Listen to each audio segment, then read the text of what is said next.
Assalamualaikum warahmatullahi wabarakatuh. Bismillahirrahmanirrahim. Pada kesempatan ini saya ingin membahas pertama tentang definisi anak yatim, dan yang kedua ada sebuah pertanyaan mengenai ketika seorang anak ditinggal mati oleh ibunya, apakah juga berhak disantuni pada 10 Muharram ataupun hari Asyura.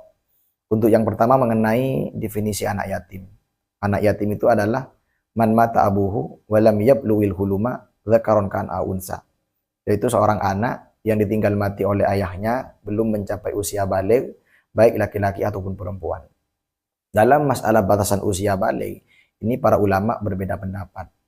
Menurut mazhab Syafi'i, usia baligh itu ketika seorang anak mencapai usia 9 tahun, baik laki-laki ataupun perempuan jika sudah ihtilam, mimpi keluar mani, ataupun perempuan jika sudah mengeluarkan darah haid, atau mencapai umur 15 tahun. Ini kalau dalam mazhab Syafi'i. Berbeda dengan pendapat Imam Malik. Menurut Imam Malik, usia balik itu ketika 17-18.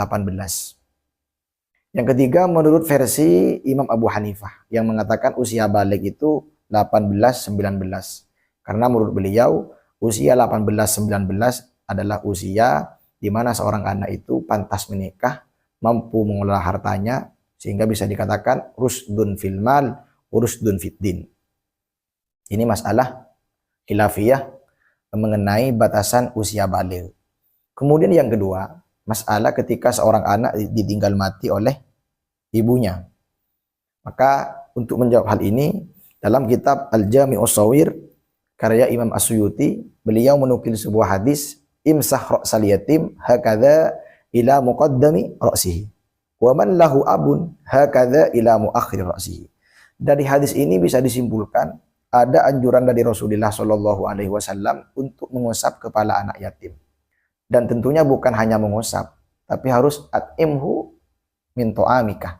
Dalam hadis lain dijelaskan wa at'imhu min to'amikah, kita memberikan sedekah dari sebagian harta kita kepada mereka.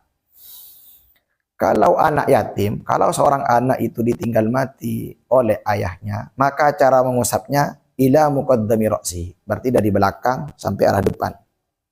Tapi waman lahu abun, jika seorang anak itu ditinggal mati oleh ibunya, hanya ayah yang ada, maka cara mengusapnya min muqaddami ra'sihi ila muakhir ra'sihi, dari arah depan ke arah belakang.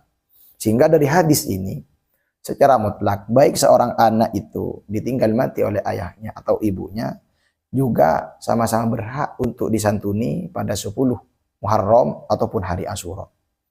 Sehingga bisa disimpulkan dari pemaparan yang saya sebutkan tadi itu, kadang anak ketika usia SMA, usia 18, 17, itu masih disantuni. Maka dalam hal ini mengacu pendapat Imam Abu Hanifah yang mengatakan usia baligh itu 19 tahun, sehingga hukumnya boleh kita menyantuni kepada anak-anak yang masih sekolah SMP ataupun SMA yang masih usia 18 tahun. Ini mungkin bisa menjawab, semoga bisa bermanfaat. Sekian dari kami. Assalamualaikum warahmatullahi wabarakatuh.